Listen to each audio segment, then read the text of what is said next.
The following podcast may contain adult language and conversations revolving around situations not suitable for immature audiences. Spoilers and general political incorrectness can often be expected, so listener discretion is advised. They must be destroyed on sight!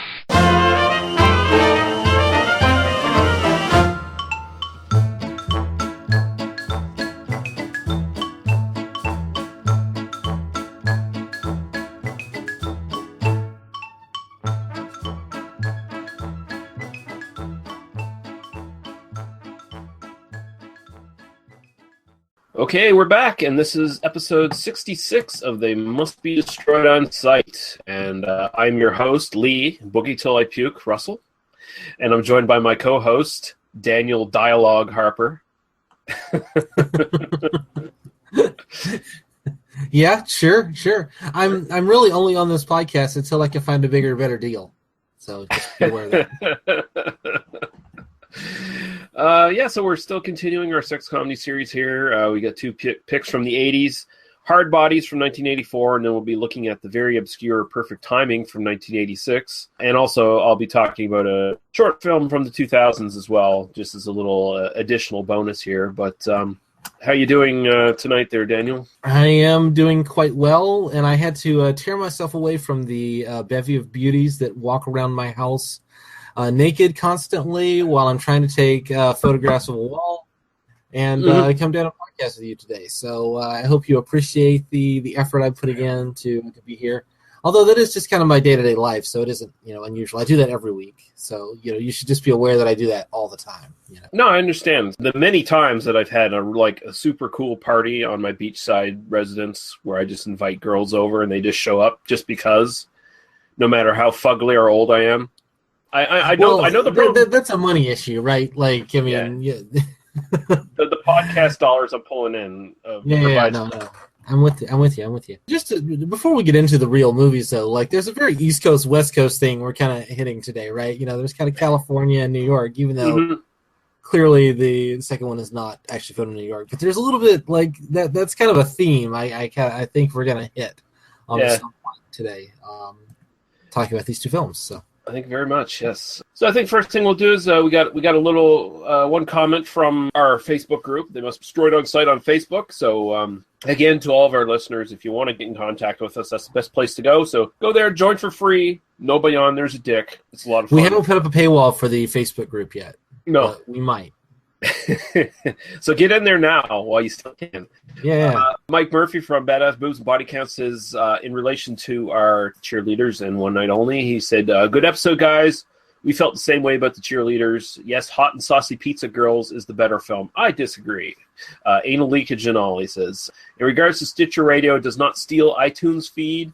In other words, you need to apply to have your podcast show up on their app. I suggest you do that if you want your show to grow by 2 listeners. Well, beggars can't be choosers, so I might look into that.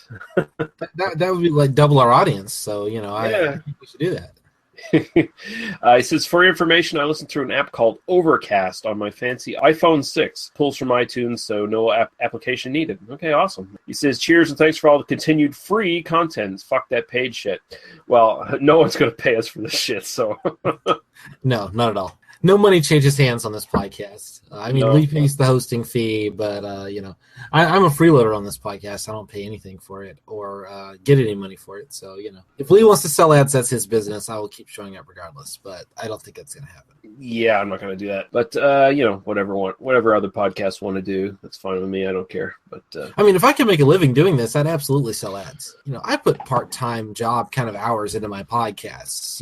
I probably put 15, 20 hours a week into it. If there was money to be made, if I could make like a couple of $100 a week, I would do that. So there is this kind of sense of like, the listens are low enough that like we couldn't really sell ads and make any money anyway. Yeah. So we get to make the moral choice of like deciding not to alienate our listeners for 5 cents a month or whatever.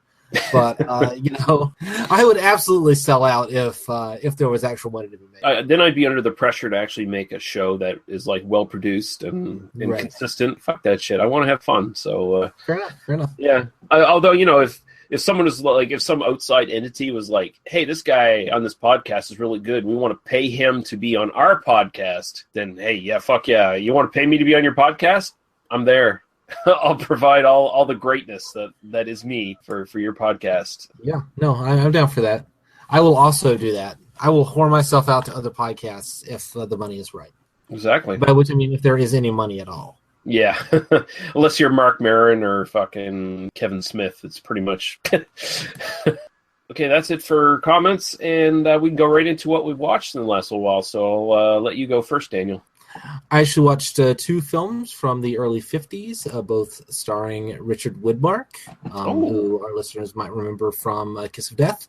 Mm-hmm. I watched both of them starting with the letter N. I watched Night in the City and No Way Out. Have you seen these films? I think I've seen No Way Out. No Way Out is Sidney Poitier's first film.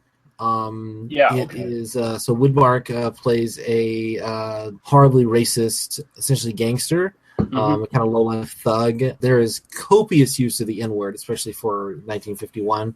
This is a sort of a noir film that's mixed with the kind of Tennessee Williams-style social realism stuff going on. Yeah. Quite an interesting film. I'm kind of working up a piece. I'm going to write kind of an essay talking about some of this going down the line here in a few days. So I'm kind of looking forward to that. That'll probably be posted by the time this episode goes up. But so I won't talk too much about that, but this is definitely a film worth watching. Sidney Poitier's first film, it really, he's just magnetic in the film. Widmark is brilliant and evil, and it's basically a film about how Sidney Poitier is a doctor working in a prison.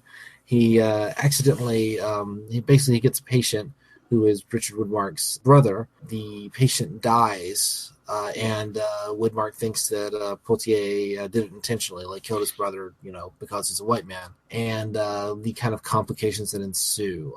Really, really interesting film. Probably a really nice, both strengths and weaknesses would really pair well with 12 Angry Men. If you've seen that, then you kind of get sort of a similar kind of thematic elements, although very different film structurally. Really worth your time. Definitely worth checking out. Night in the City has Widmark as a low-life kind of con artist grifter guy, which seemed very apropos when we were. I just watched Hardbodies and then suddenly watched this. And I'm like, yeah, another con man, another blonde con man. Kind of sitting around. A very different film. Significantly fewer bikinis in Night in the City. Night in the City. But more wrestlers. It actually involves. Really? I mean, it takes place in the time that it's set. It's in London in the early 50s, I think 1951 or 52. And it is a film that's kind of about this con that the Richard Widmark character does to try to set up a boxing or a wrestling promotion gig, despite the fact that wrestling promotion is controlled by the mob in this kind of time and place. So really worth your time. That's a really interesting kind of character bit. It's got some really nice stuff going on. Certainly with the wrestling connection, I think you would really enjoy it, Lee, if you haven't seen it. I'm going to want to see that because I want to see if there's any sort of British wrestling luminaries featured in that from the past. You actually have there's a Polish strongman. I didn't write his name down. I wasn't prepared to talk about it in detail, but there's a Polish strongman who was apparently a strongman and wrestler from the kind of 20s who kind of plays the aging patriarch at this point. And so it's very tightly focused on just a handful of characters for the most part. There's a subplot involving a kind of a mob boss and then his wife, who is sort of the mistress to the Richard Widmark character, although there's not really consummation and that sort of thing. But it's a really interesting kind of little crime picture character study. Probably be worth covering if we ever do another noir series. Oh, definitely. You should put that in the master list, definitely, so I won't forget it. I'm actually quite interested in that because, especially in, not so much in America, but in foreign markets, especially 30, 40 years ago or even more, pro wrestling was controlled by the mob in certain places, especially in Japan. The Yakuza had big influence on Japanese pro wrestling for quite a while, so... Definitely. I mean, it's a really great film and a really great performance. I mean, Widmark, it's really nice because I actually, this is how I spent my July 4th, was watching noir films and Hardbodies. So, that shows you what I just decided to sit and start drinking at 9 a.m. and watch movies all day. It was a great kind of drunky July 4th for me. Really interesting film. Really definitely worth your time. Cool. Hopefully we'll talk about it down the line. Yeah, I think we definitely will.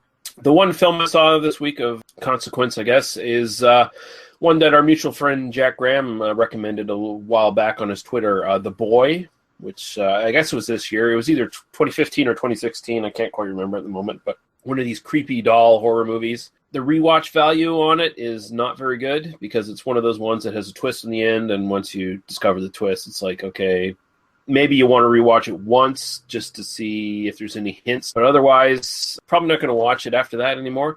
But it stars Lauren Cohen. I guess she's known for The Walking Dead at this point. I actually remember her from Van Wilder 2, The Rise of Taj. That's so a good tie-in to our sex comedy series there. Just the phrase, just the sentence. I remember her from Van Wilder 2. Yeah. The idea of remembering Van Wilder to begin with, much less Van Wilder 2, is actually it dates you. It really well, kind of, you know. Do you want to know? Do you want me to even get more pathetic? Because I can. Please. I encourage your patheticness on this podcast. Awesome, because I do not own Van Wilder 1, but I do own Van Wilder 2, The Rise of Taj. The only thing I remember about Van Wilder is, the only thing I remember is at the beginning, because I saw it like on Comedy Central the first like 10 or 15 minutes, and there's the bit at the beginning where Van Wilder is having his suit adjusted by the female tailor, and they pretend like she's giving him a blowjob, and that was the moment where I'm like, yeah, this is probably the most clever thing in this film, and I no longer need to watch anything else in it. Like, those films aren't terrible. I mean, they're post American Pie, post Road Trip kind of rip-offs for the most part. Van Wilder 2, The Rise of Taj, features a dog show where one of the dogs sprays semen all over the audience. So as they do. Yeah, so it's a great moment. Who knows? We might cover it at some point. I would actually cover Road Trip. I think Road Trip is kind of an interesting film. And Euro Trip. I would totally do Euro Trip. Euro Trip is definitely one to do. Actually, we could do that one for the series because we still got technically we got 3 episodes left for the series. Yeah. So yeah, I mean, you give me titles, I'm fine, but like Euro Trip is actually a much better film than it has any right to be. Mm-hmm. Yeah. But The Boy, pretty good, well-paced, well-shot. It's got an incredibly well-designed, creepy old house. It keeps you in the dark to just what's going on. Is it supernatural? Is it just something natural going on that's creepy? The acting's pretty good. And overall, I liked it quite a bit. It's fun. It plays up the creepy doll aspects very, very well. It's actually worth checking out. I'm just going to say, don't expect going into it to be like one of these classics that you buy and put on your shelf and rewatch many times over, because it's not going to be that. It's one of these films where you watch it once or twice, and after that, the effect is kind of gone. But sure. But still, very good. Did you read, just since you mentioned Jack, did you read his kind of 2-part series last couple of weeks about the kind of 70s horror and the kind of the reimaginings of that in recent years? Because I thought those were quite interesting. Yes, I did, and I was actually going to mention those. I'm going to link those in the show notes. By the way, Jack, you prick, respond to comments. Just saying. He did 2 really good pieces. Jack and I are both slightly older than you, so we're in the same sort of age bracket. We grew up at the same... You're like 3 years older than me, so, clearly you're ancient. Yeah, ancient. We grew up in sort of the same period and watched a lot of the same movies, so I really sort of connected with him quite a bit because he was mentioning the movies. Those movies, and I liked them for the same reasons you liked them, and it was pretty cool. So I will link those. They're very interesting articles. They sort of talk about, for the most part, the sort of supernatural films from the late 70s, early 80s, and he sort of goes into depth about what they mean to him and what they're trying to say, and I think there's a lot of interesting stuff in there. So if you're a horror fan, definitely check those links out that I'll put in the show notes. Very, very good stuff. Yeah, definitely excellent stuff. He talks a lot about what normalcy means, and in terms of childhood, and in terms of the things that we kind of think of as kind of like pre-existing reality, as kind of like what was kind of right before we were born, and really connects some really interesting stuff, kind of psychologically, with this kind of zeitgeist of horror. And I can't say enough nice things about Jack. He's a brilliant writer, as far as I'm concerned. I can say that now because I know he listens, but he's not here, so I can say really nice things about him. So it's fine. And we definitely got to give him back for some horror stuff as well at some point. Yeah. So, yeah. Like Left Behind. Yeah, and Left Behind as well, which is something we will be doing at some point here. We'll be doing some kooky Christian films. It should be a lot of fun. I'm excited.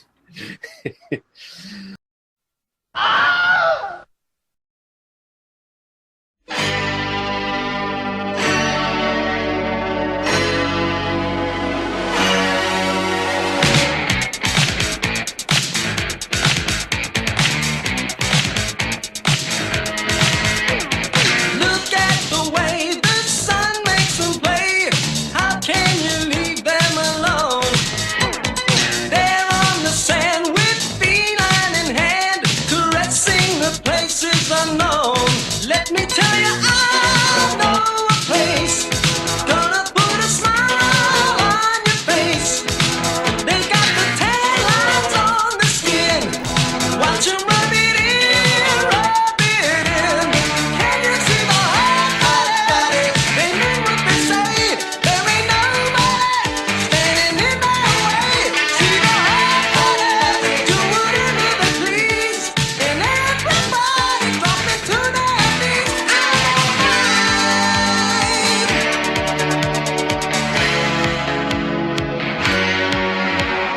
Second to none, breaking out the big guns, waxed up and ready to roll. As they go by, all the boys wink an eye, then simply lose all control. Let me tell you, I know a place gonna make a blind man lead a chase. Closest you can get to perfection, so take a look in that direction. Can you see the Hardbodies? They mean what they say. There ain't nobody standing in their way. See the Hardbodies do whatever they please, and everybody get down on your knees. I don't mind. Get the boys together and we'll study a line. We'll let you watch it slide. Baby, you can't bear. You and me ain't never seen the best of it yet. And another idea, stay on over here. Don't get too excited when the boys all cheer for Hardbodies. Hardbodies. Don't get too excited when the boys all cheer for Hardbodies. Hardbodies. Don't get too excited when the boys all cheer for Hardbodies.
All right, I think we can move on now to our movies, and we're going to start with Hardbodies from 1984. Columbia Pictures proudly presents a minor motion picture event. A film with absolutely no redeeming social value whatsoever. A film that has won not 5, not 3, but absolutely no Academy Award nominations. A film that luminaries like Bergman, Fellini, Spielberg, and Lucas had absolutely nothing to do with. A film that every critic in America has unanimously hailed as a motion picture. This is Hardbodies, the film that will teach you important new words like Hardbodies. Means perfect little foxes down on the beach. BBD. It's a bigger and better deal. And wuss. Yeah, she said we got a lot more class than an immature boy like you. Oh, man. That wuss. That wuss. It will answer important questions. Where became a romance? You want romance? Read a novel. You want me? I'm upstairs. Expand your language skills. My friend Rag here, he's multilingual. He's flipping you off in 48 languages. Explore the wonders of nature. Look at these hamstrings, this gluteus maximus. This is the body of the 80s. To travel where no man has gone before. And how to effectively plan your day. First, we'll make love. Then we'll go for a jog. And then we can come back and make love again until we bounce off the walls. It's not like your eggs. Hardbodies is stuffed with fine dialogue. Is over easy, okay? Lavish costumes. The latest in special effects. Well, is everything turned on now? Everything is now.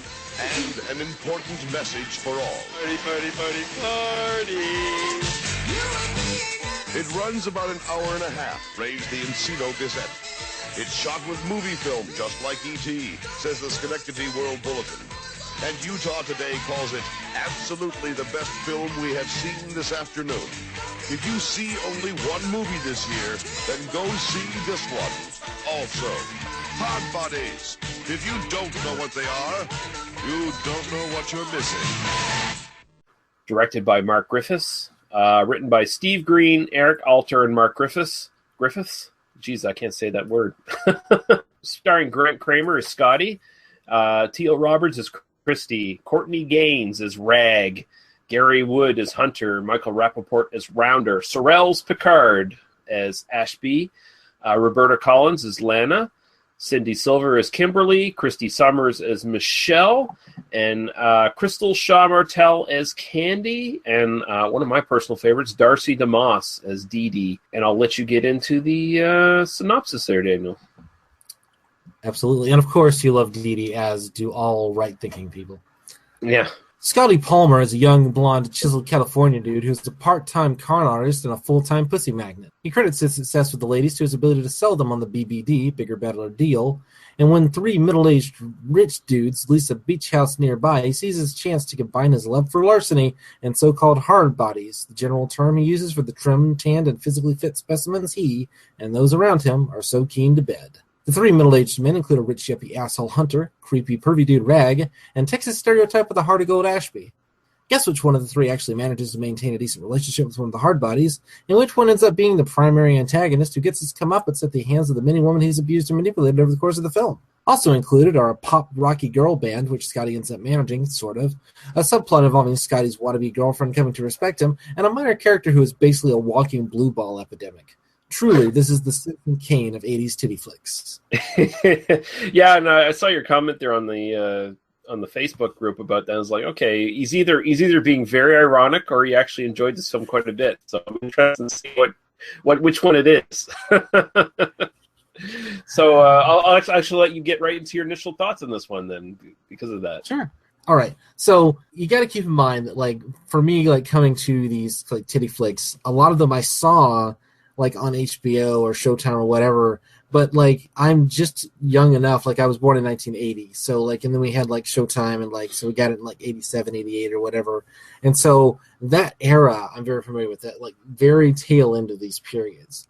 Mm-hmm. If I was like 3 or 4 years older, or if we'd had access to these things a little bit earlier, this is a film I would have seen like a million times growing up, and I'm pretty sure I've seen this at some point, but probably like some cable edit or something, and like didn't remember it. I thought this was a really decent flick. I think there's a lot of really It's well executed. It's got some interesting characters. It actually has a story. It actually has some ideas going on. It basically respects women, which is, something you don't see in a lot of these films. Again, I watched this next to my wife Shayna, and she's like the moment to where Scotty is like defending the honor of the of Candy, when she's being abused by Hunter.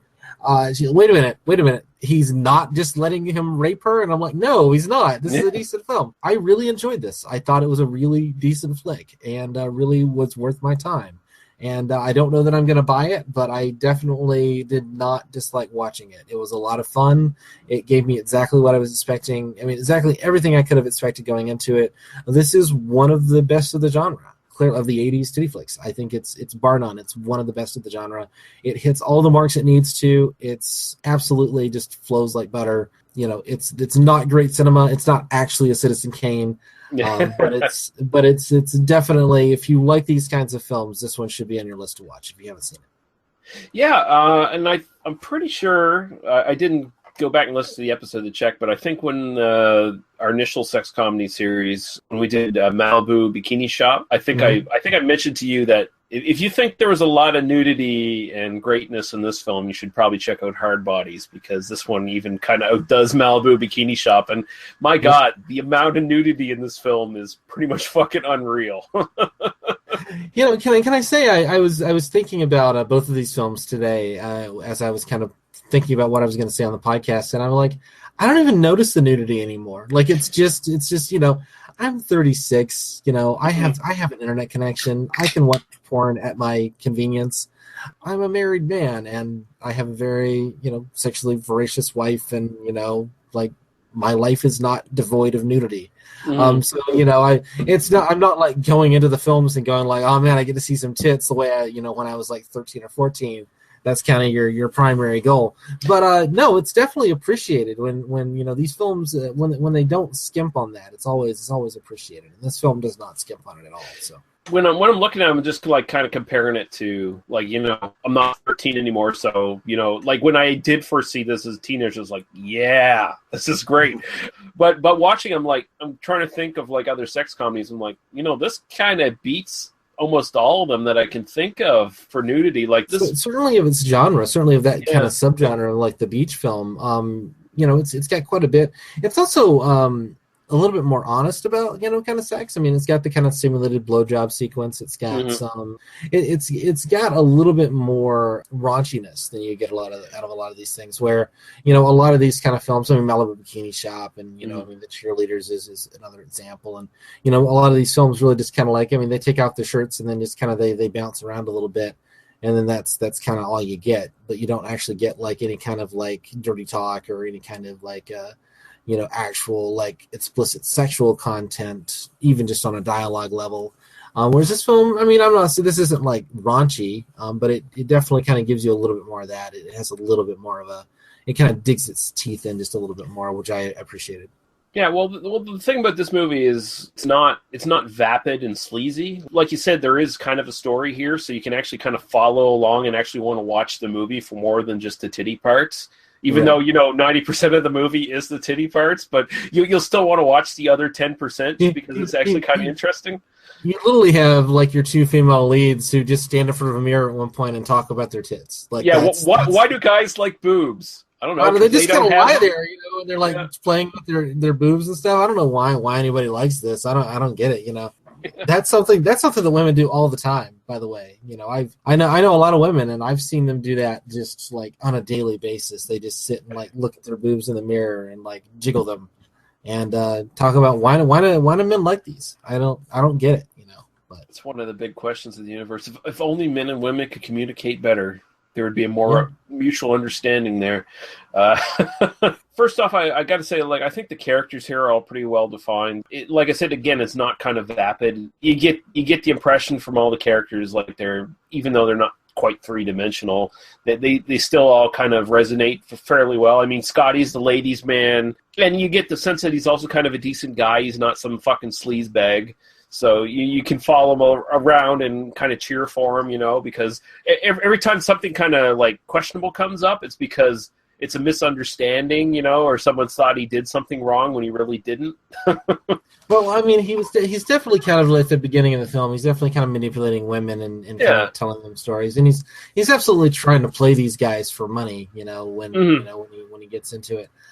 So I mean, he's definitely kind of a manipulator. I mean, he's kind of a pickup artist, but he's not dishonest about it. I think like picking up women. I mean, he's giving them lines. He's just giving them clever lines that, so there's a wink and a nod there. He actually reminded me a little bit of the lead of Zapped Again, if you remember, that movie.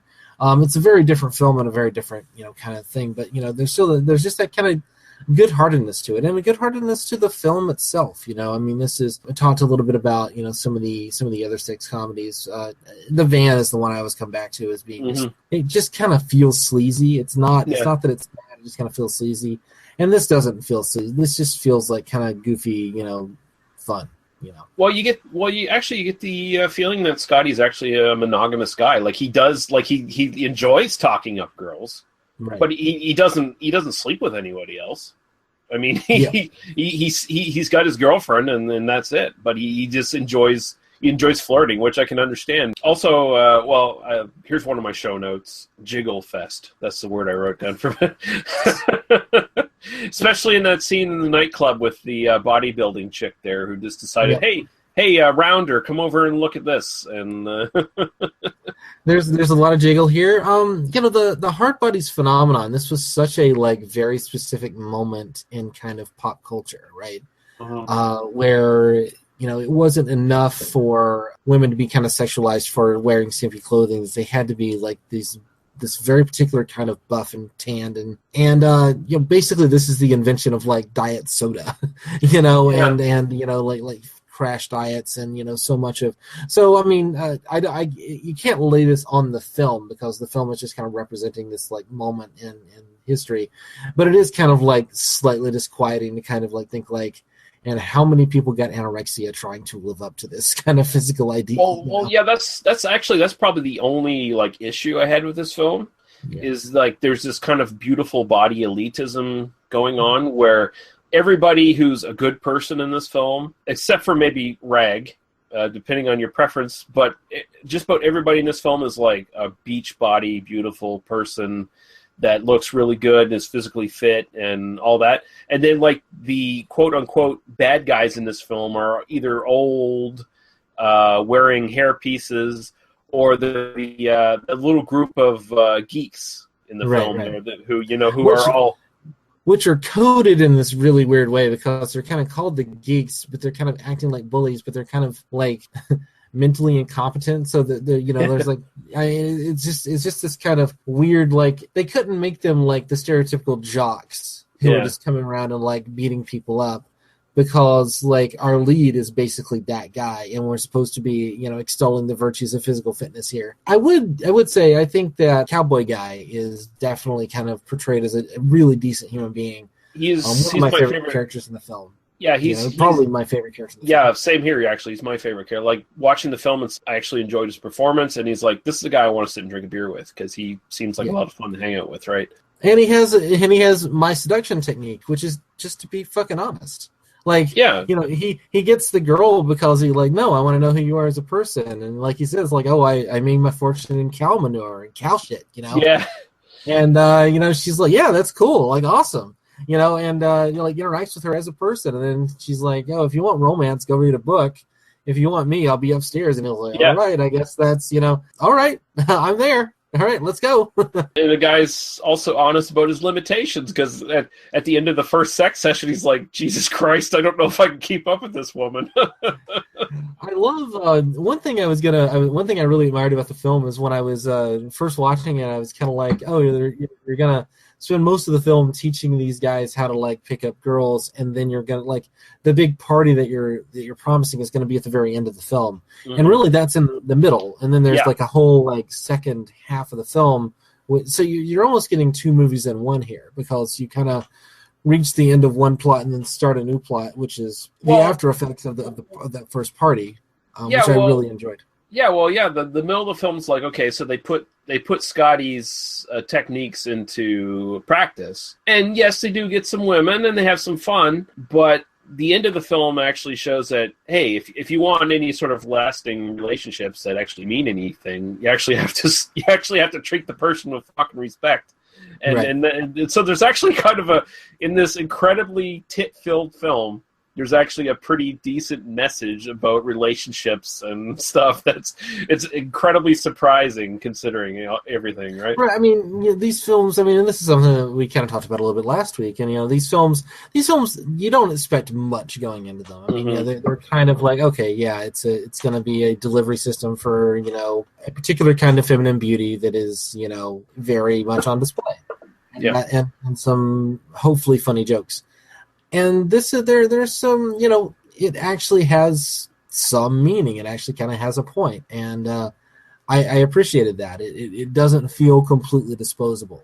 In particular, the way that the Candy character is treated, I think, is, because she is kind of treated as a joke. And I think that, Rag is kind of, after he kind of spends the night with her but doesn't get laid because she talks about sex constantly, but she doesn't actually have any sex. It's kind of treated as, like, oh, he's got blue balls, look at how he suffers for it, which is kind of not good. But no, that was that's the Rounder character. Oh, is that Rounder? Okay, yeah, no, Rag is Rag's the ginger guy, yeah. Oh, okay. I was looking at the cast list and I mistook one for the other. I apologize. So yeah, the Rounder character kind of comes in. He's kind of putting the ice pack on his balls, and he's kind of he's kind of an asshole, and he's definitely manipulating women into sleeping with him, and it's kind of, but he's this is not a good guy, and so the fact that he's kind of like only approaching this girl so he can sleep with her is actually it reflects badly on him. And I think that the film does kind of portray her as slightly irrational in the sense of like you're doing this, you're not understanding the effect that you're having on people, but it doesn't judge her for that. It just kind of says like, why are you shouldn't you be considering kind of how you're interacting with people, because you're kind of leaving them to expect one thing and then you're not giving it to them. I mean, the movie's honest about like her own insecurities and stuff, where she's putting on kind of a show to make people not think she's this idiot, right. So there's actually fucking character depth and development in this film, which is even more surprising than just a general good message in the film as well. So I will say the scumbag guy of the trio, like the real bad guy Hunter, his fashion sense it wouldn't even fucking jive in the 1970s, let alone the 1980s. There's this montage of this guy trying on fucking costumes for the party, and I'm like thinking, what the fuck is this guy's problem? Too much cocaine, apparently, I guess. But my wife watched it and she's like, "What does he just have to wear a costume? Like he's explicitly wearing like cowboy outfits and shit at some point, Yeah. This guy he has an image of himself that is just like totally devoid from reality. Right. It's almost like this guy has no personality, and he has to dress to have a personality. Yeah, or he's so like sociopathic and empty inside that he has to like put on a particular kind of outfit in order to like demonstrate that he's not that. But he just kind of fails utterly whenever he tries to interact with any human being on a rational basis, or on a kind of empathetic basis. What did you think of the kind of third act conflict between Scotty and the girlfriend, and the kind of misheard conversations and stuff? You had to kind of like give them a little bit, like it's it doesn't push it too far. It's definitely like, oh come on, it feels like this movie is slightly smarter than this, but it's also kind of like it's the genre. Like I didn't and it doesn't go on for too long, and then once they do chat about it, it's just kind of over. So that's nice. It just felt like, hey, we have this like really awesome movie with a lot of tits, and we need some sort of conflict in the last third of the movie, so let's make up something and jump it in there, and in the end everyone's happy, so it's fine. It's interesting how the Hunter character, he always is this kind of douchebag from the beginning. He's just masking it better. But then once once the money making opportunities show up, and once he's kind of like gotten all he can from Scotty, and he can hit on girls by himself and stuff, he just kind of discards Scotty as a character and just kind of moves on. And he's just trying to take the girl, and he's very, very self-motivated and very, just selfish and aggressive, and that sort of thing. And that's explicitly, again, for a movie that is all about let's put beautiful naked women on the screen. The idea that this character is kind of portrayed as the explicit bad guy for doing exactly that, but doing it in this kind of aggressive and non-consensual kind of way. That's a really interesting decision. I don't want to push too hard on that. I don't want to praise the film as being this feminist masterpiece, because it's not. But it's definitely it's much better than a lot of the other stuff that's out there in these terms. There's no rape in this film. No, this movie hates dicks. It really does. It really hates pieces of shit, and it makes it explicit that it hates pieces of shit. The Hunter character is the villain. The quote-unquote geeks are outcast because they are assholes, because even when the first confrontation with Scotty's like, we don't mind you be on the beach. If you're cool, you can hang out on the beach. We don't care what the fuck you look like or what you're like. But if you're going to act like fucking assholes and have your dog run around and take people's tops off, by the way, that's kind of almost like, I don't know if these people who made the film saw the Crown International pictures of the day. They must have. These guys are basically Dugan, right? This is it's like we're California surfer dude, our hero here, kind of going voicing the new generation, saying no, we're not doing films like that anymore. This is really toxic and wrong. Let's do something that's a little bit more, equitable. Still, it's a movie that's, putting naked women on the screen. It's not pushing that hard, but it's definitely, trying to be fair about it and, trying to be a decent guy. So I definitely appreciated that element of it. Yeah. I will. What do you think of Diaper Rash? Also known as Vixen, which was an actual band. Not bad for that sort of time period. I'm kind of wondering how Scotty knew about them, because it's not like he had any previous contact with him. He's just like, I know, I'll go get this garage band that no one's ever heard of and get them to play for our party. I kind of get the feeling he's just one of those guys that knows everybody. He's a little bit of a Ferris Bueller kind of character, Yeah. The meathead Ferris Bueller is kind of how I see this guy. Yeah. But he's not quite as sociopathic as Ferris Bueller is. No, Ferris Bueller is absolutely a sociopath, but But a lovable sociopath. Okay, I gotta say this though. This movie builds up Scotty as the ultimate ladies' man. He's cool. He's relaxed. He's a cool dude you want to hang out with. But when he meets up with Vixen and he starts snapping his fingers and dancing to their song, I'm like, I don't want to hang out with this guy ever again, because I want a douchebag. Yeah, it's definitely one of those. He's cool because we're told he's cool. I'm not sure. Yeah. A lot of these methods, I'm not sure, are particularly effective in reality. I'm sure Scotty gets laid because he's a young, attractive, physically fit kind of guy. He's guys like that. A lot of times basically get laid because he's attractive. He's cute. Sure, I'll fuck him. No problem. I kind of get the feeling that a lot of the ladies, in reality, they're like, I don't take him seriously. It's just sort of he keeps talking, and then eventually he takes his pants off, and then he fucks me, and that's great. Yeah, because when he meets up with Vixen, he starts dancing like Carlton Banks, basically. So, come on, dude. That's bad. That's pretty bad. Yeah. The actor couldn't dance, and they made him dance anyway, and that was the problem. But yeah, okay. So I can't dance at all, so I tend not to blame actors for that. I can't dance either, but I can't dance like a white guy either. So that. Okay. Okay, so I got two questions for you. First one, sure. At the end scene, there's the little part where the quote unquote again geeks chase Scotty around. Does the guy in the wheelchair die? He gets pulled off the pier because there's no follow up. He's in his wheelchair and he's connected with a line to the fishing pole, and he's pulled off the fucking pier. He can't swim. He's fucking a paraplegic. Yeah, probably, yeah. Yes.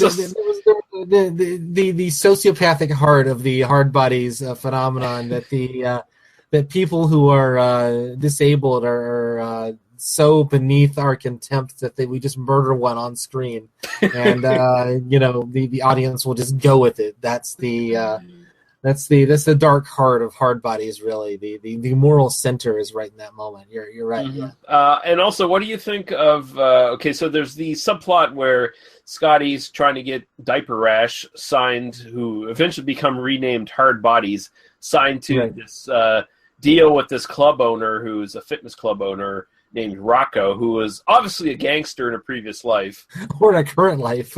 Yeah, or even now. What do you think of that guy's clothing? Because I thought they were going to go for a subplot where this guy eventually comes out as gay, but no, he just likes wearing that stuff in his club, apparently. I think he's he caught on to the fitness craze a little bit late, didn't quite get it, and was just going with the clothes that he thought fit the world. That's just sort of that's how I interpreted that. There's a lot in these kind of movies that I just kind of go, yeah, it was the 80s. At a certain point, you just go, it was the 80s. They didn't know any better. But I really enjoyed that. I do like the three old guys who enlist Scotty. Their characters are all pretty well defined. Of course, Hunter's the big douchebag. Rounder is just kind of dumb. He doesn't know any better. And to his credit, he has an incredibly large penis, apparently. So he'll get along eventually. And again, of course, Ashby is the guy. He's the one decent guy. Pretty awesome. He's the best person in the film, really. Yeah. He's just and at first, when you first see him, you think, oh, they're gonna make him into this figure of fun. They're gonna just make him the comic relief. But no, he's kind of the beating heart, the heart on the sleeve kind of guy.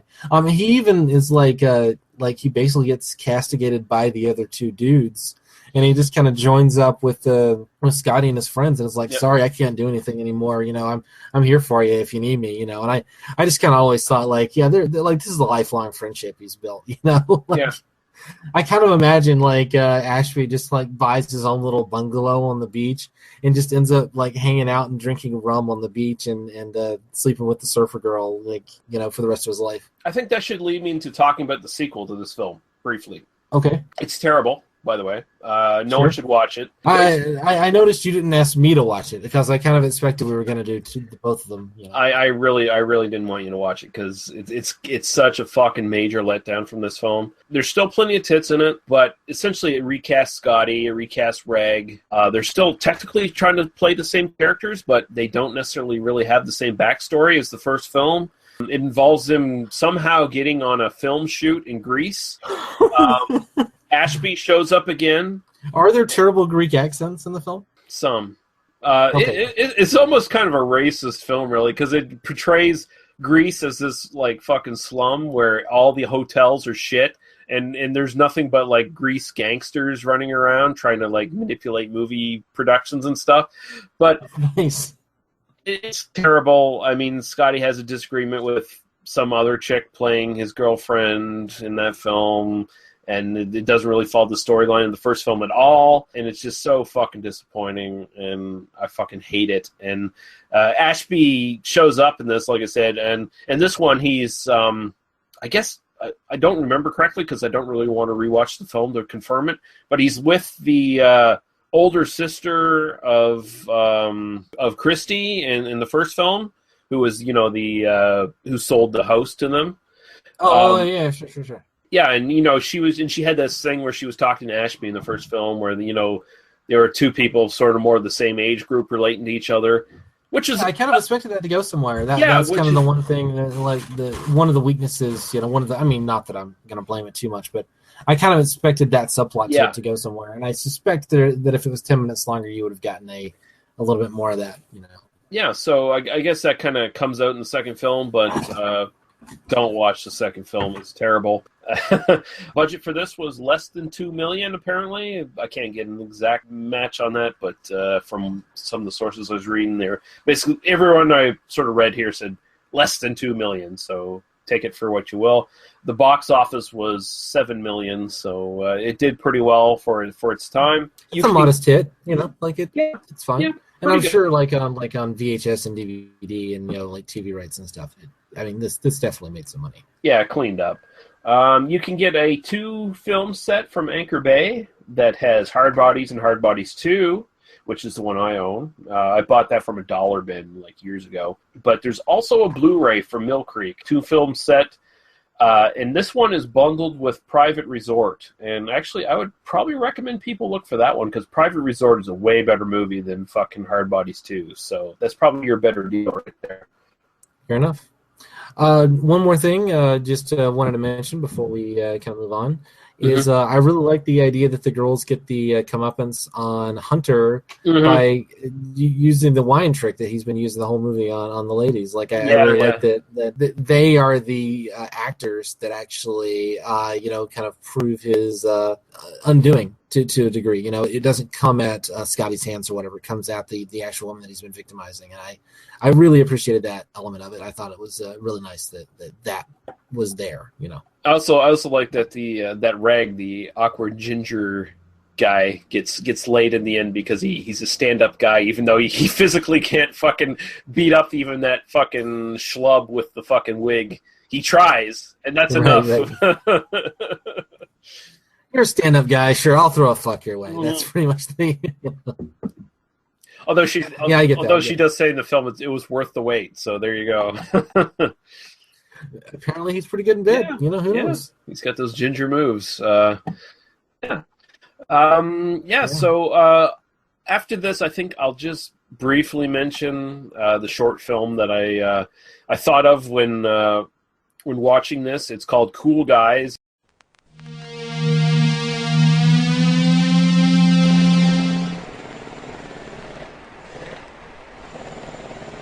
Nothing's gonna change, Rick. Look at us! Are there any babes around? No. You're right, buddy. We could just sit up here all day long like fucking dorks. Or we can get the hell out of this city. Go somewhere where nobody knows us. We can be cool. Road trip!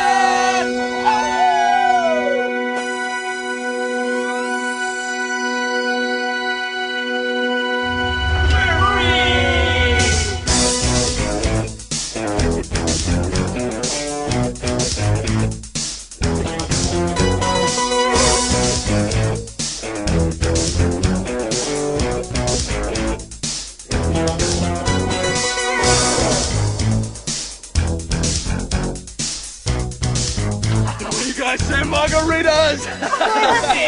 This heat's off the charts. Mind if I oil you up? Mind if I oil you up?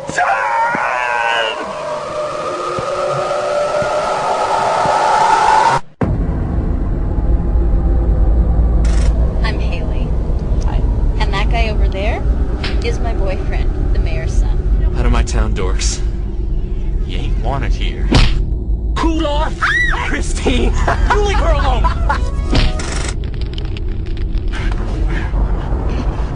I'm the fucking lion. I am the lion. I am the lion. Are you the lion? You're the panther. Oh, you're the panther. Chad. It's me, Chad, from the future. Something terrible is going to happen at the party tonight.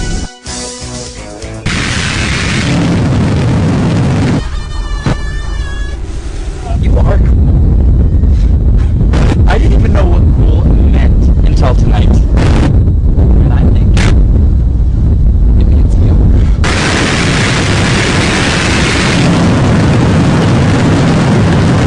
No way!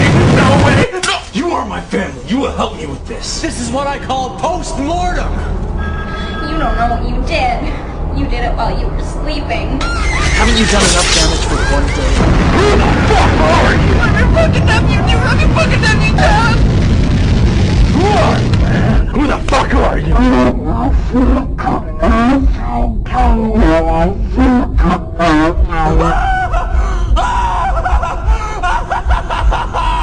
They told me rock and roll was dead.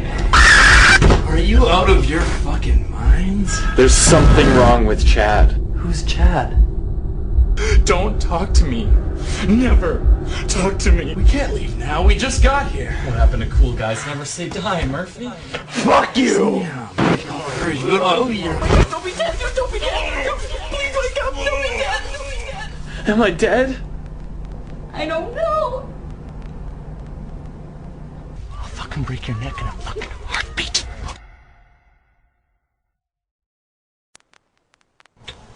I love this summer!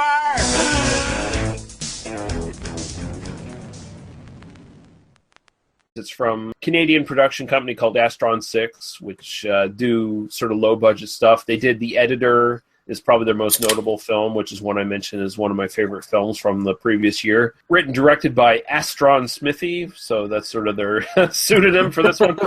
This doesn't even have a IMDb sort of listing. It's just like a sort of a free film. I'll actually link it on the show notes for you to see. It's a 30-minute film, and it kind of draws from Hardbodies down to the point where the main music title from it by Jeremy Gillespie basically rips off the Hardbodies theme to a very good degree. Like, it just sounds totally like the Hardbodies theme. And it's about these three guys who go to the beach to hook up with chicks. Very much like Hardbodies. They're almost like sort of stand-ins for the three old guys.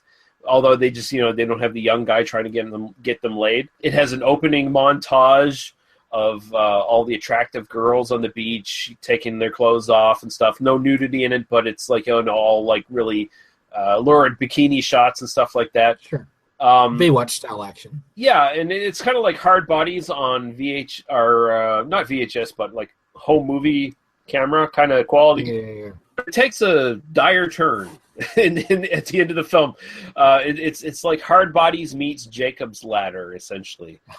Oh, nice. Yeah, because all three of these guys are douchebags, and they have this party where they just do like a ton of coke and whiskey, and it eventually gets to the point where there's a body involved and a murder, and they have to bury the body, but they still have to go through those 80s tropes where they have to save the little canteen shop on the beach from the mayor and his douchebag son. So they have to go to the concert and start up a band, like in Revenge of the Nerds and or Revenge of the Nerds 2, actually. And they have to save the day and all that shit. And then there's just like montage at the end of magazine articles about the body discovered that they buried and all the drama around that. And it's actually really well done. It does really invoke like a lot of the 80s tropes that Hardbodies is kind of the epitome of, like when you think about it. Although, of course, Hardbodies isn't sleazy or lurid or dark to any degree. But this one like kind of uses that to make like almost a horror movie to a certain degree. And it sounds like kind of one of those like late 90s like genre twist kind of things, where you basically, it's just like, we're going to start off with like a bachelor party and then make it really fucked up, dude. That sounds like a good version of that, It's really good, though. Like, there's just some really cool moments in it. Like, there's one moment where one character, there's all this crazy shit going on at the party, and then he hides in the bathroom, and then, like, he has a vision of his future self saying, something really bad's going to happen at this party. You got to stop it. And then it gets interrupted by the guy who's probably the guy who killed the woman in the party. Right. Yeah, but it's really interesting. And Astron 6 I've championed them before on this podcast. They're really good. So yeah, it's worth checking out. Again, I'll link it in the show notes if anyone's interested in seeing it. It has a pretty good connection to Hardbodies, I think, here. So that's why. Yeah, it sounds fun.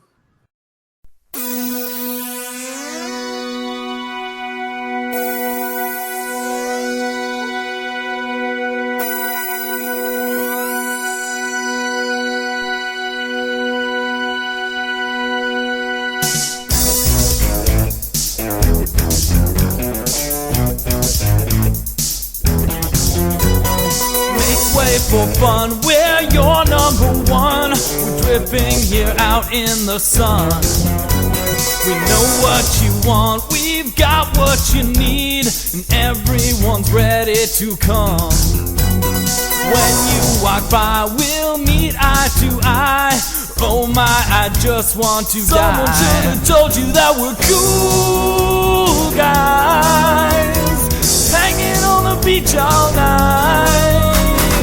Cool guys, hanging on the beach all night. Yeah. Cool guys. Yeah. Woo.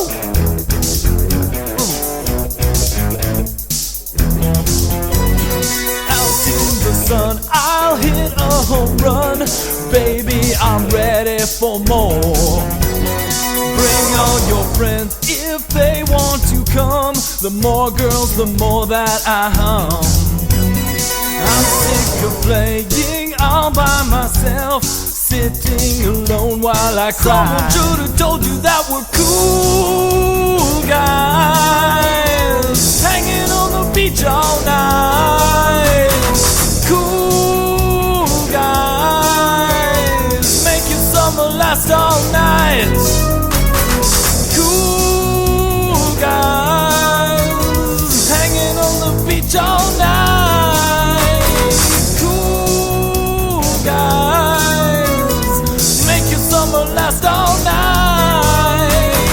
Cool guys, hanging on the beach all night. Cool guys, summer for the rest of your life.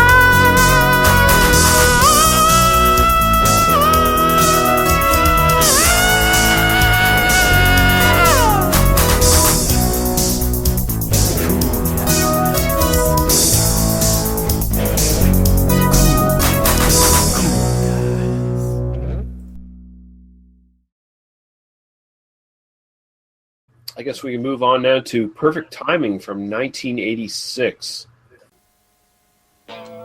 Meet Harry Crane, the famous photographer. What are you doing? I'm shooting the wall. Oh. Think of the bodies that have come through here. Why do I have to take my clothes off? Something about this loft that disintegrates women's clothing. Harry Crane doesn't know it, but time is running out. Harry doesn't seem worried. This is no ordinary loft. This place is a shrine. It should be declared a national monument. Harry, we've got to get that money. You're in there shooting freebies when you know you've got to come up with $60,000 in 3 days. How's it going to look when the great Harry Crane gets thrown out on the street? How much did you have in mind? $60,000. You won't do it for a cent less. Well, I get some money. You're hot. You can't have some no-name do your first video. It could bust your career. I thought you were a professional. I came here to offer you a very lucrative job opportunity. He's such a jerk. He's an artist. Yeah, well, he's an artist and a jerk. Look, Charlotte, try and understand Harry for a change, okay? If you walk out on this, you walk out on the chance of a lifetime. Think about it. You don't have a choice. Harry Crane is focusing on all the exposure he can get. It's only a matter of perfect timing.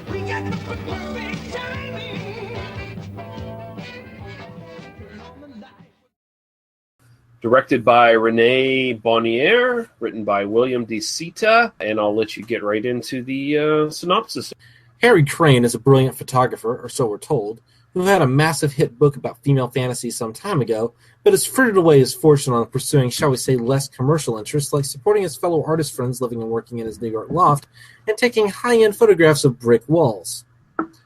He needs $60,000 in 3 days, or he's going to be evicted. But what friends he has. His brother Joe is living large under Harry's largesse, and has a significantly less circumspect attitude towards the bevy of nude beauties throwing themselves at his famous photographer brother, and his long-suffering and gorgeous assistant Charlotte just wants Harry to maintain some semblance of financial security. What a bourgeois system of values, right? Into this mix comes Joe's rock star girlfriend Bonnie, a sexual dynamo who has a seeming intense allergic reaction to clothes of any kind, and a desperate and pervasive need of a hard cock. Shall we say, my type? Yeah. You're also introduced to a lovely blonde businesswoman who can solve all the financial woes of the Happy Collective if only Harry will go back to his former erotic roots and is willing, nay, eager, to use her feminine wiles to convince him to do so. All the while, an erotic and romantic relationship is formed between Harry and Charlotte, which comes to a head during an extended sequence in which Joe films an essentially softcore pornographic music video for the video vixen Bonnie and secures the financial future for those living in the loft for the foreseeable future. Yeah.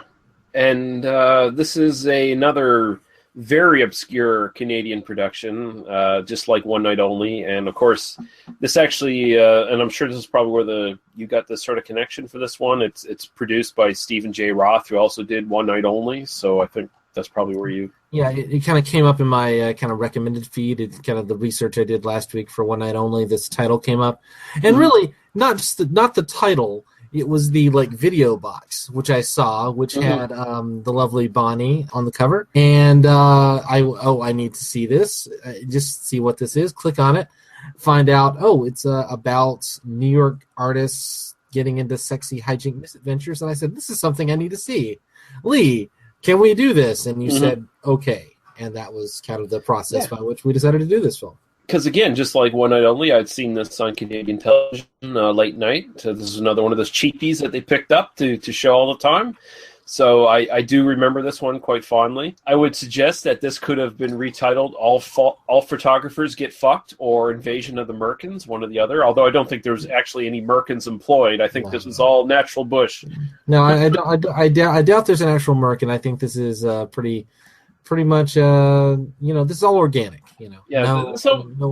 This downright feels like a European movie to a certain extent. Like I was thinking perhaps because the director is kind of French, French name. I was kind of in the mind of like French farce almost, like these kind of sexy farce kind of ideas, almost like a stage play. This is basically entirely shot in in the loft. You really get very minimal coverage outside the loft at all.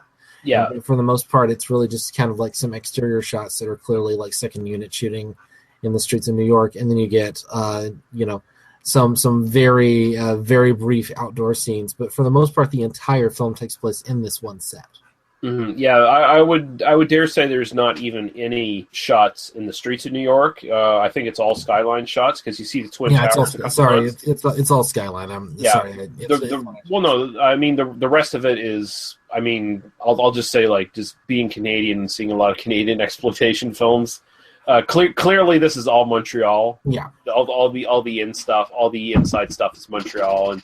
I wasn't trying to imply they actually did street shooting. I just kind of no. I wasn't. But it was entirely like skyline shots. Really, you could stage this as a stage play. It kind of has a lot of the rhythms that you would kind of expect from that. People are kind of wandering in and out, and you kind of get into funny, sexy conversations, and the plot's kind of happening. It's almost a sitcom, isn't it? Like, it very feels like a sitcom. Partly because of So overall thoughts, I really liked this film. I think I might have even liked this even better than Hardbodies. This does just kind of speak to me. It's just kind of a fun, silly movie. I really like that it's a film about adults. So many of these sex comedies are basically about like people who are like between the ages of 16 and 23 who have I need to save the ranch or whatever. And this is kind of about a dude who has it within his capacity to completely solve this problem by just making a book. All he has to do is take the money that these people keep throwing at him, but like chooses not to, which I think is more interesting, on some kind of fundamental level. And the fact that you've got like adult characters kind of like making kind of adult decisions and kind of having, not hard conversations. These are not like complicated thematic things, but it is kind of like, no, I'm an artist. I don't want to do that. He has enough sense of his own wealth and his own ability that like he has no like actual money woes. And he's like, I can support everybody. Don't worry. We're going to figure this out. It's just going to, I just don't want to, I want to do it on my terms. And I really liked that kind of element of it, plus again, he's just kind of a decent guy, the girl comes in and she's been like abused by the brother who, kind of manipulated her and taking her clothes off. And he's like, no, I'll take your photo. Don't worry. Put your clothes on. We'll take some photos. And then he gives her a really good experience. And then she walks in and she's happy. And it's like, yeah, tell your dad I said hi. Which is always like a, I mean, they kind of bury the line, but it's a funny line, right? You know? Yeah. No, that actually there's a lot of funny stuff in this, but this one actually had some good lines that I actually laughed at. It's funny. Again, you brought up in Hardbodies, well, actually before Hardbodies, where we're gonna kind of talk about the difference between West Coast and East Coast. Here, the majority of the women, like about 99% of the women featured in this, are brunettes. They're slim. Yeah. And they have real bodies. The body image here is vastly different in a lot of ways. I mean, they're still slender, conventionally attractive women. I mean, you know, so let's not make it more than it is. But I mean, it's not like fetishizing that like fitness culture in the way that Hardbodies definitely does. You also get just a sense, and kind of where I would go East Coast, West Coast, is that the West Coast is kind of the tan to beach body, whereas this is like bohemian artistic types. Yeah, creamy white women with creamy white thighs, lots of creamy white thighs and tits. I really appreciated basically all the characters. Like, they were just women kind of walking around without their clothes on, and I mean, nobody takes it seriously at all. It's just like, this is just life. I'm not gonna say I live like this kind of life, in an expensive house, but there have been times in my life when women just decide to walk around naked in my house, and that's pretty much kind of the attitude you take. It's like, all right, it's a thing. You do your thing, go. Like, hey, not mine to look at or touch unless you want it to be. But if you happen to be this nymphomaniac rocker chick who just wants to jump on dicks all day, then hey, I'm right here.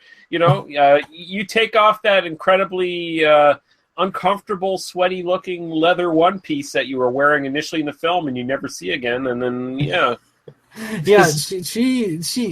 she is something, right? Yeah.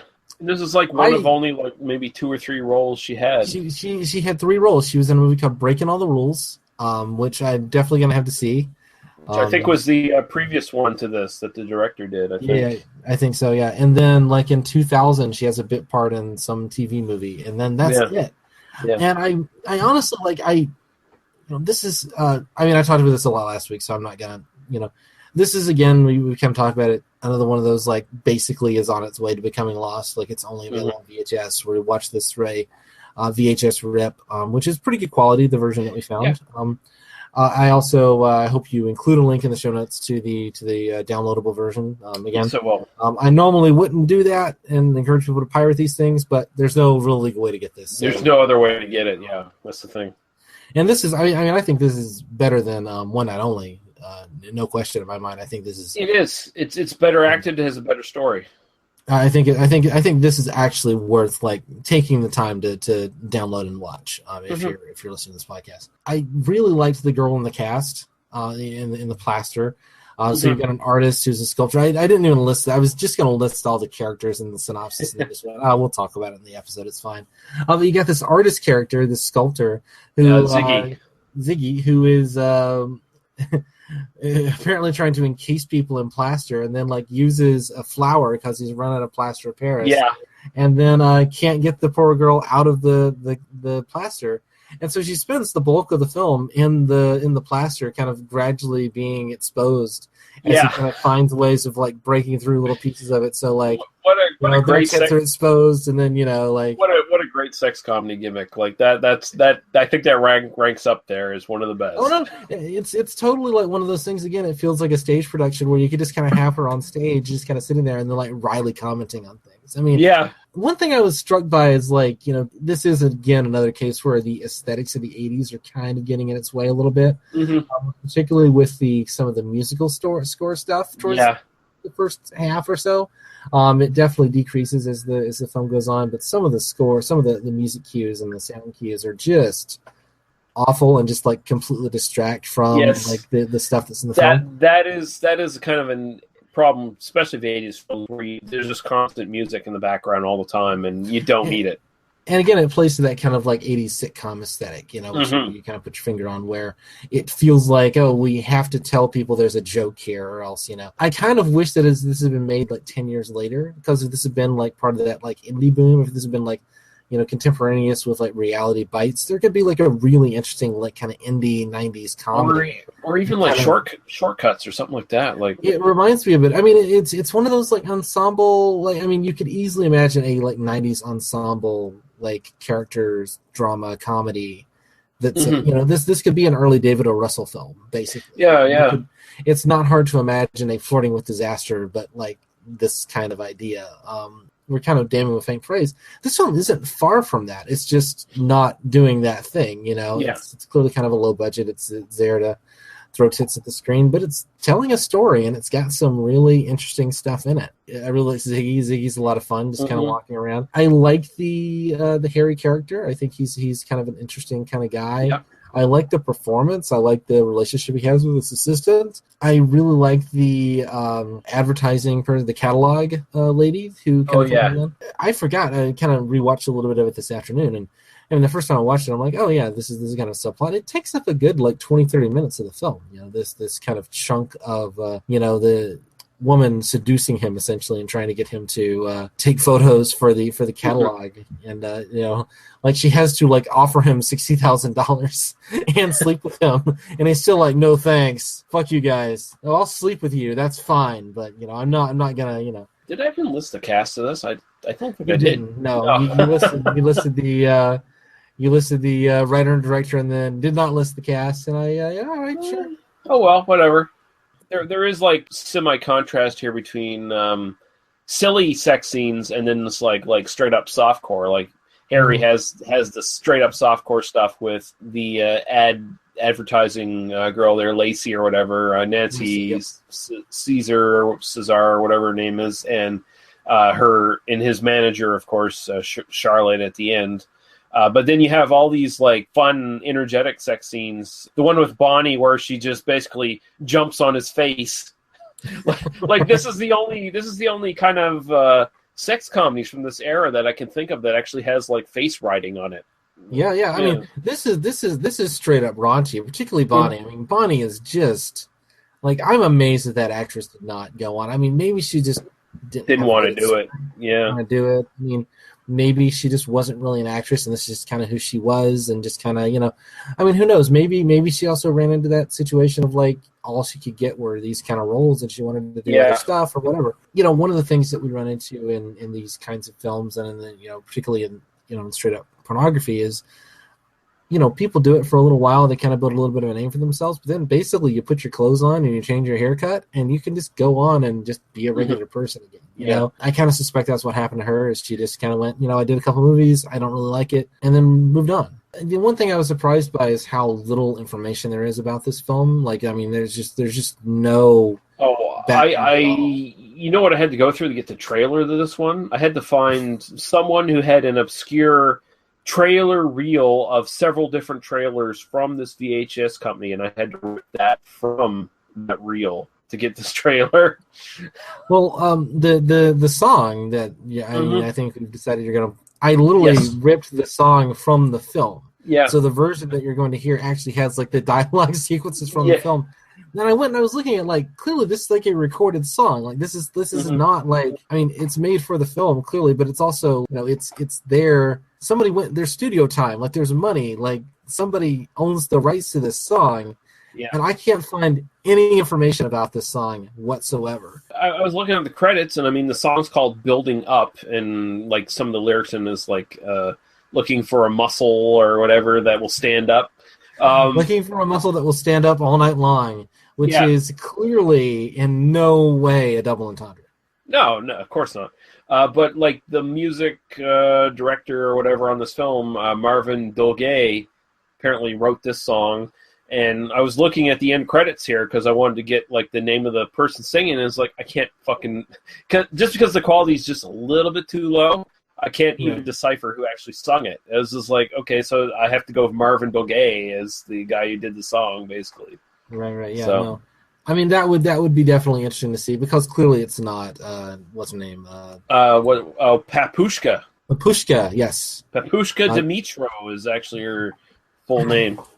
Yeah, no, it's clearly not Papushka singing, certainly not diegetically. And if you watch that kind of music video sequence, which, by the way, that sequence is like 7 minutes long. Mm-hmm. I know because I ripped it. I mean, this is a significant portion of the film, and probably where like a third of the money spent on the film was spent on this. Yeah. On this one sequence, it's a really dynamite sequence. Like this is a really fun little bit of cinema. Definitely, I mean, one of the highlights of, I think, really all the sex comedies we're going to do this time, I think, are, I will say sight unseen for the rest of them, that this is probably one of my favorite sequences in any of the films we're going to talk about. Yeah. But like, if you watch her body language, whenever she starts to, like, because there are several moments where, like, the camera kind of swings around and she's kind of coming with it, and then she has to walk backwards and she has to look back to make sure she's not stepping on shit. And at first I'm like, what is this, like a dance move she's doing? And I'm like, no, she just can't fucking see behind her. And Yeah. they didn't do multiple takes, so she just had to, like, so she's, like, looking back, and then she looks back to camera, and I mean, she sells it off pretty well. I'm not, it's not, but Yeah. it's definitely, once you know it's there, she does it a lot. It's kind of charming, actually. I love her though. She's one of these, like, she feels authentic. Like, this is actually what she's like in real life. Like, she's this, like, punk rock chick from the 1980s who says everything sucks. Like, she spends the time going through the house, like, whether she's clothed or naked. She walks up to people. Oh yeah, what do you do? And and that. She talks to Ziggy, and it's like, Ziggy's like, he's like, oh, you're Bonnie. He has a Bonnie B-sex or whatever her name is, But, oh, you're Bonnie so and so. Like, I know you. And it's like, you're Ziggy. What's his name? Oh, I've seen your stuff. It's not very good. It sucks. It sucks. She flat out says it sucks, but keep trying. It sucks, but hey, you're doing what you do. It's great. I mean, she's just very authentic. Like, I was very much on the, like, I was on the Bonnie train in this. Especially the thing I like is, like, she says, it sucks, and then afterwards she sort of alludes to, like, get your shit together and look me up and we'll fuck. Yeah, no, she's very much like, that's just kind of what she does. Is she's just like, she spends the whole, like, movie just trying to fuck more. Like, her whole, like, attitude is like, why am I not fucking right now? I have to go and, like, sing this song so that then I can fuck later. Like, she's literally, like, getting this guy to make a deal for the music video so that then she can fuck the guy. Like, exactly. Like, she doesn't even care about her manager's music deal. She's like, this guy says he can do my video. I don't care if he does my video. He's just, like, the new guy that's really good at fucking me, and I want to fuck him some more. This is the best sex I've had in months, so I'm gonna go with it. And I mean, it's such a, like, rock star cliche though. Like, like, they really are that self-involved, and like, I bought it completely. She's like Mick Jagger, but because it's a woman, it's like this complete, like reinvention. She's that, like, comes right out of that hedonistic 70s rock star, male rock star that you would think of. Like, she's the 80s sort of version of that, and it's awesome.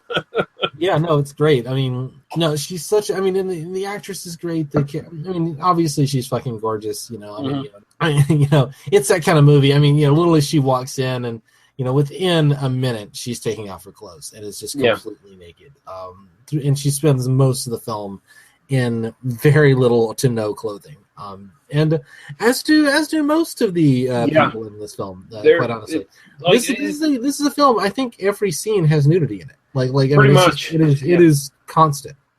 And Harry just being bemused, Yeah, well, Harry. I think Charlotte just kind of pokes him and goes, like, she's a casual dresser, isn't she? Yeah, and just sort of laughs, like, yeah. Like, Harry's a guy who's already seen it all, so he's like, yeah, it's cool, whatever. Yeah. I mean, this is where Bob from Bob and Carol and Ted Alice. This is where he'd be like 5 years down the line. It's kind of like, it's a. I mean, yeah, she's pretty. Like, I mean, it's just kind of obscene. If she's not gonna fuck me, it doesn't matter. Like, fine. Like, yeah, you look gorgeous. Congratulations. But it's interesting because, like, Harry's the kind of guy. He was probably a lot more like his brother when he was younger, and he's like, fucking everything that moves. And now he's at the age where he's mature, and he's like, yeah, okay, that's cool, whatever. And he's just kind of, even though his brother's, like, semi-rapey, it's like, he'll grow out of it. His brother is, semi-rapey is being a little bit kind. I mean, he's definitely like manipulating people. He's not. Well, he's lying to women to get them to sleep with him. Yeah. He's not forcing anything, but he does, like, film the girl without her consent. Yeah. Well, I think the worst part is when he's like the woman in the plaster, where he's sticking his hand down the front of her thing. Is this too tight on you or whatever? It's like, Jesus Christ, dude, come on, dude. He's definitely a creepster, but he's kind of portrayed as a creepster. But then again, he kind of becomes the hero at the end of the movie because he makes the music video. So he's portrayed as an immature creepster who actually kind of not necessarily learns the errors of his ways, but you get the impression that eventually he will. Because if Harry tolerates him, then there must be something good in him, and eventually, Yeah, and by the standards of these kinds of movies, he's not that bad. No. He's not Hunter from Hardbodies, so no. Yeah. Or the ginger rapist from the van. Still the not even Lewis from Revenge of the Nerds. No. Like he's once you start looking at all these sex comedies, you really do get different standards. You find a moral gray area really fast. Yeah.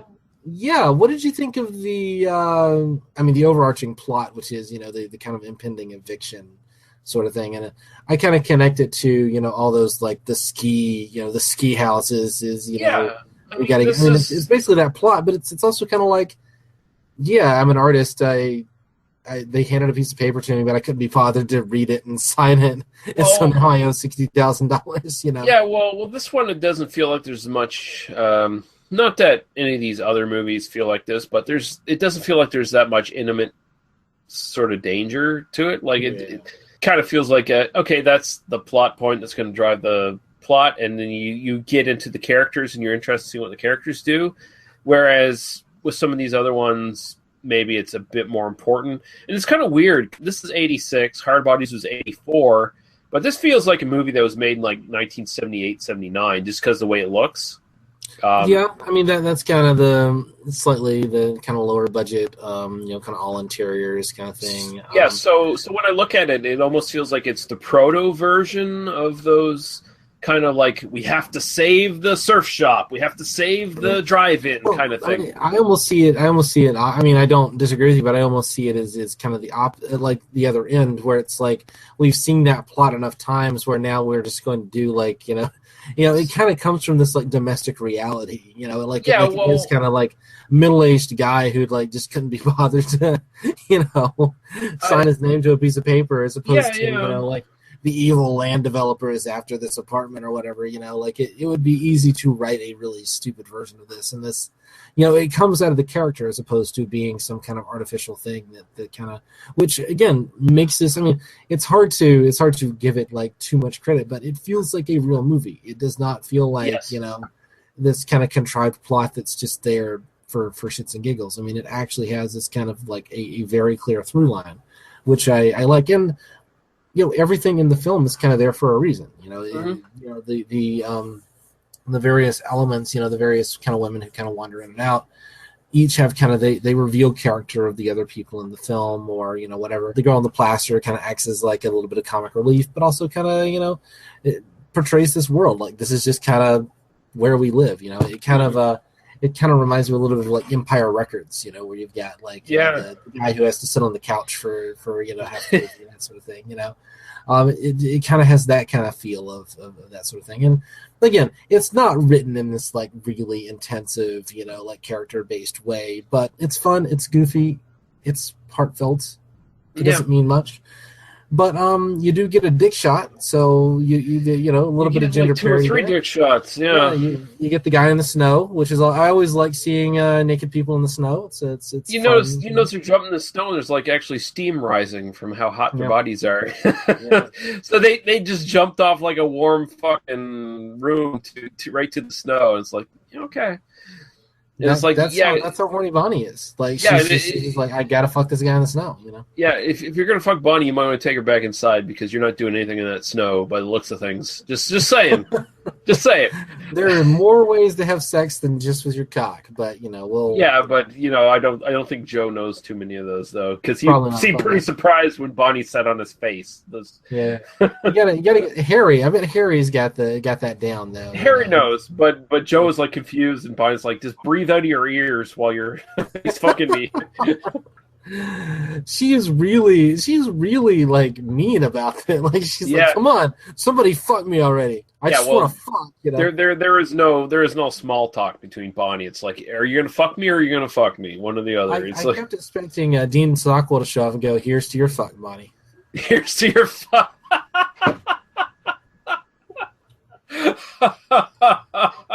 Someone needs to supercut this film where she's jumping on Joe, and then it just cuts to that moment with Dean Stockwell. Here's to your fuck, and then it cuts up.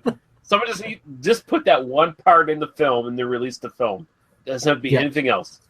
I shot some incredible stuff the other day.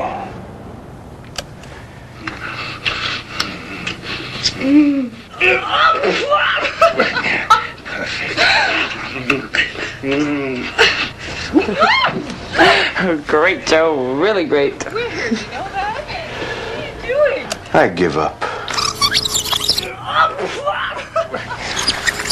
Shut up, Joe. I'm gonna be nice to you for about 5 minutes, so pay attention, okay? The market's glutted with tits and ass.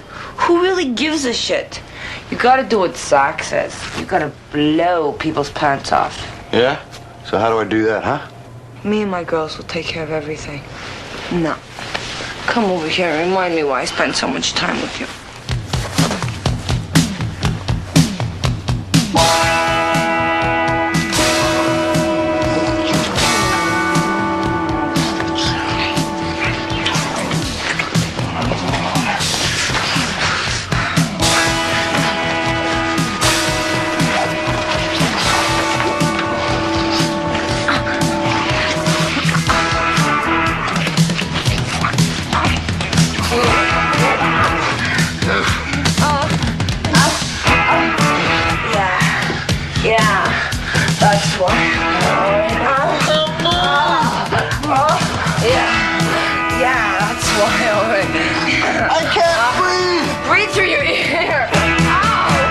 Here's to your fuck.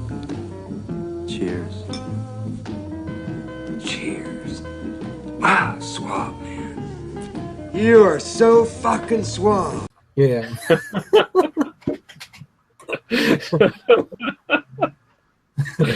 Okay. Yeah. Yeah. Fun movie. I don't know that I have much else to say about it. I don't either. I mean, it's a lot of fun. It's a lot of fun. It's not very deep. No, it is exactly what it is.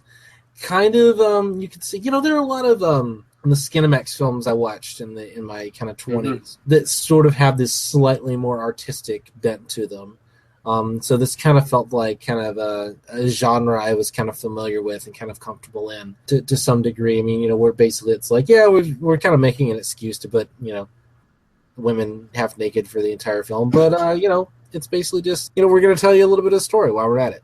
Yeah, well, that's the thing. This makes excuses for nudity, but it actually has characters, unlike a lot of the 90s kind of softcore sex stuff, which is just like the pretense of, these are artists in this place and they're fucking, and you don't really get a sense that these people are artists at all. Like here, you actually get a sense that these are actually people who have professions and they're actually have interests and desires and stuff like that. It's like you said, it's not super deep, but there's at least something more than just the pretense of it all. So it's and they're not just attractive people getting naked and pretending to bone. They're attractive people who are playing vaguely defined characters who are pretending to bone. So say scripted lines with their mouth holes. It's pretty impressive. I did want to talk about the just slightly the kind of confluence of like pornography and music videos. Because this is something that there have been some attempts to do this, to kind of do like kind of hardcore, softcore pornography and like combine it. Certainly in '86, you would have been kind of right before Madonna started doing like her sex phase and that sort of thing. But later on, I mean, you've seen. I know there's some hip hop artists who've done this. There was a Rammstein music video, I think, called "Teenage Pussy." Which actually superimposed kind of CGI members of Rammstein into hardcore pornography, which is weird. If that's your thing, then go do that.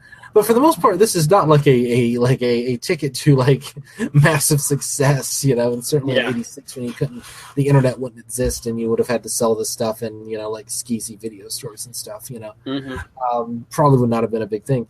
What's more interesting is when you find like porn stars and porn companies that actually will like kind of make their own music and kind of like combine. There's kind of porn producer, porn actress named Joanna Angel, who kind of started off as part of Evil Angel and then kind of broke off into her own thing, and actually has a kind of deep roots in the punk scene, and like basically has music composed for all of her videos. Oh, yeah. And so some pretty cool stuff. There's a fun song called "Rock and Roll in My Butthole," which I would recommend. It's a fun little ditty, which is all about how Joanna Angel likes to take it in the ass. So go check that out. It's probably I thought about recommending it for the end music, but much rather go out on the song from the actual film. But yeah, go check it out, audience.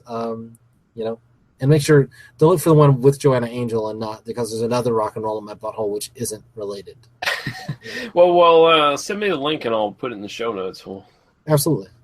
For any inquiring people. Inquiring people, go check out Joanna Angel. The kind of known also as like the kind of one of the big Jewish porn stars. She's really Jewish, so. Kind of punk rock princess tattoos and shit. So she's hot. She's great. I love Joanna Angel. So there definitely was like a lot of punk rock and stuff in that period that definitely touched on this sort of subject matter, and they just they couldn't connect it with video for the most part because MTV was the dominant thing at that time, so you weren't going to see that on fucking MTV with Dire Straits or anything like that. Right. So well, and it's interesting how like the 80s was this time period of like great like innovation within the arts world, within kind of the visual arts and theater and that sort of thing. There really was this vibrant like New York community of starving artists who were doing some really, really brilliant work, basically because the 80s just absolutely sucked for everybody. And so, the counterculture was strong because, Reagan was an asshole. And, art's at its best when it's reacting to something. So, Yep. This film doesn't really deal with that at all, but it comes at it. I mean, it's portraying that world, even though it's not like dealing with it. I mean, it's contemporaneous with that, so it's definitely... Well, there's not even really like there's no ideological thing in here. Like there's no conservative character. I mean, even Michelle Scarabelli's character of Charlotte, I mean, she's not presented as this like uptight fucking... No, I mean, she's the manager of a photographer who did a like erotic female fantasy book. There's no like conservative asshole in this film. There's no real conflict in the film. No, which is actually kind of a good thing. It's actually kind of like, oh yeah, so the film can just kind of be what it is. There's no conflict. This when Harry decides finally, okay, I'll do this. Yeah. That's it. There's no basically no. It's not even that. Joe makes the $60,000 so they can keep the loft.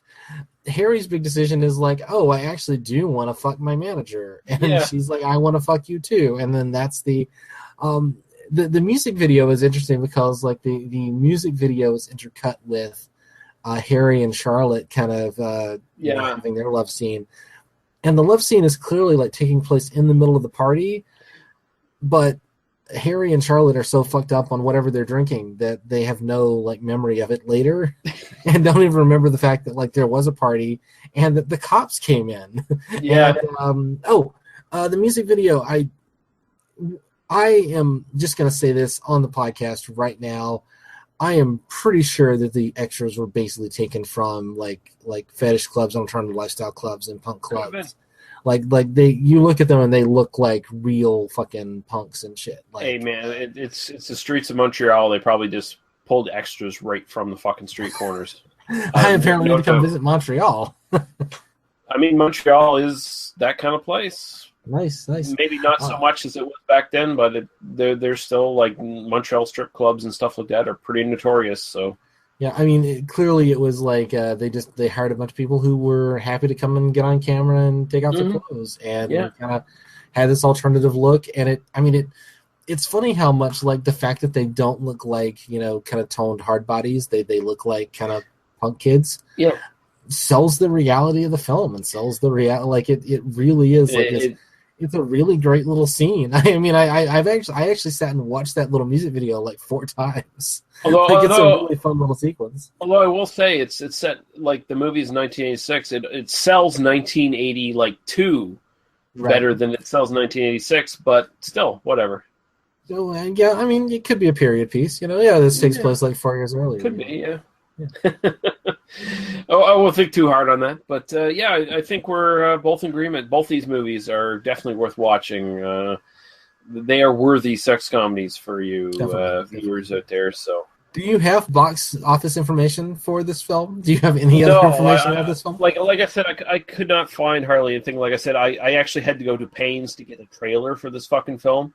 So this is one Night Only that is sadly kind of lost to the ages to a certain degree.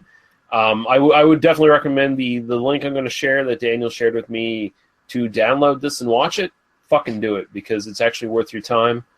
So I just hope that maybe this podcast kind of shares this with some people and they kind of revisit it and watch it. And I say this hoping that it actually doesn't happen this way. I kind of want us to get sued because that means somebody actually cares commercially about this film. Really. You know, I actually kind of hope that there's some company that then is oh, well, if you're gonna sue me, then you should actually release the fucking film, right? You know, yeah. I'll happily take down this little bit of audio if you will actually release the film. In the previous episode, we were like, one only needs a DVD release. This, I'd say, even more so needs a DVD release. This is actually a good film, a really good film. One Night Only is pretty solid, but this is actually worth watching. Actually, considering they had the same producer, this should be in a double feature of One Night Only. Really, yeah, it'd be great. I mean, it looks like I was looking at the kind of IMDb list, and there's a ton of films that were made kind of like these kind of erotic, kind of comedies or thrillers and stuff, made by this kind of producer in the early '80s. I mean. You could imagine like a box set, like a 3-disc set with 3 movies per disc or something. These two movies, those two movies actually share a same actor as well. By the way, really? you know at the end where there's 2 moving guys coming in to basically the guy with the mullet. He's the big fat guy in One Night Only who gets the lobster caught on his dick. Oh my God! Now I have to go back and rewatch both of those, or at least those sequences, just to catch that. Yeah, no, I believe that. Yeah. Oh wait, that's the lobster dick guy.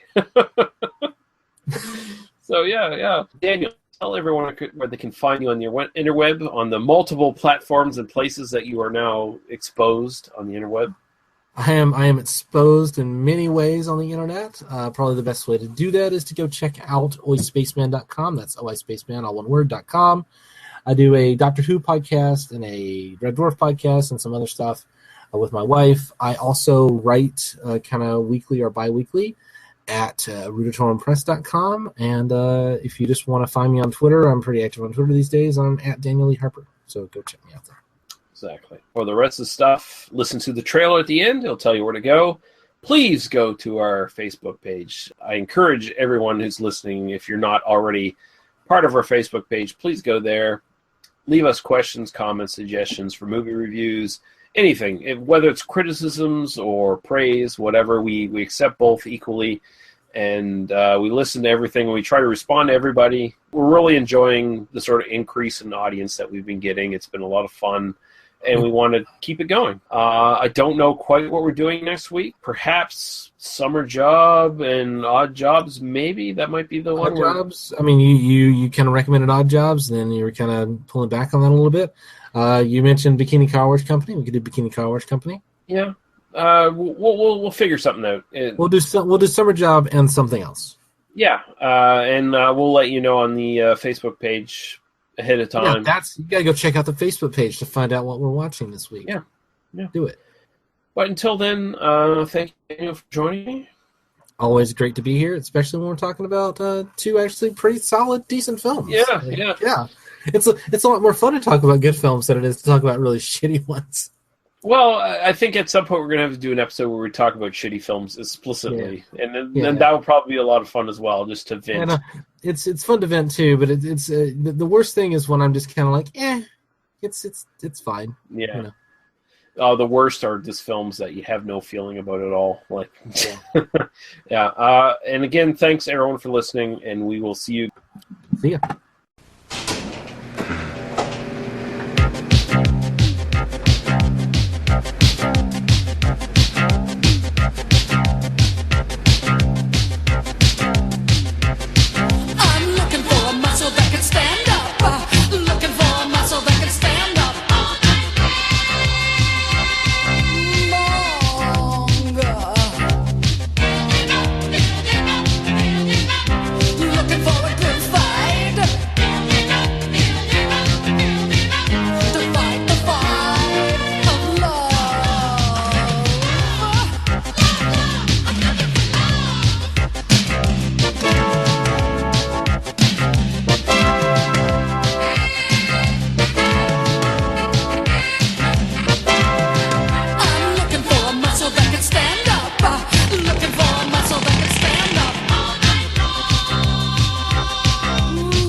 can stand up. Looking for a muscle that can stand up all night. Waiting for the build up. Waiting for the build up. Waiting for your love.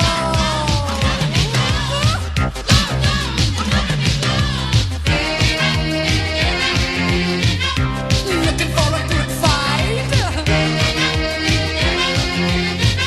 To fight the fight of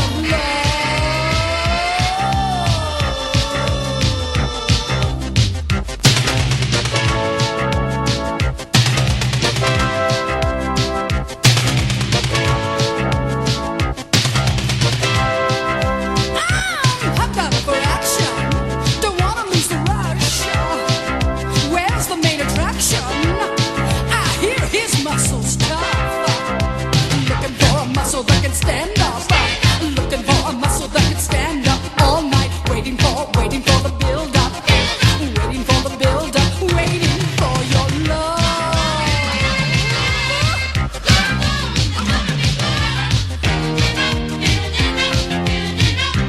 Looking for a good fight. To fight the fight of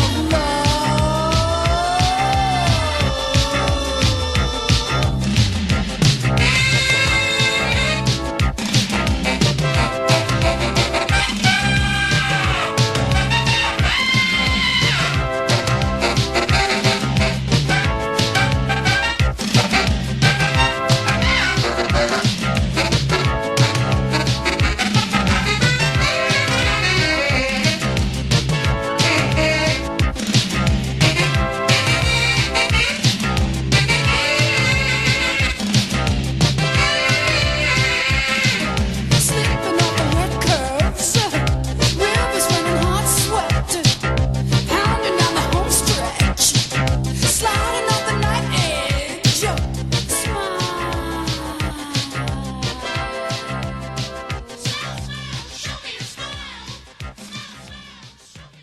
Thank you for listening to They Must Be Destroyed on Sight. For past episodes, links to the host's other stuff, and links to podcasts and websites of similar interest, please visit us at tmbdos.podbean.com. There you can also find links to us at iTunes and YouTube, as well as our Facebook group link, which is the best way to get in touch with us. We welcome all comments, questions, movie review suggestions, and criticisms, and we do our best to respond to everyone. You can also find us at Daniel's recently launched oispaceman.com, where you can find his sci-fi themed podcasts about Doctor Who and Red Dwarf. Thank you. Drive through.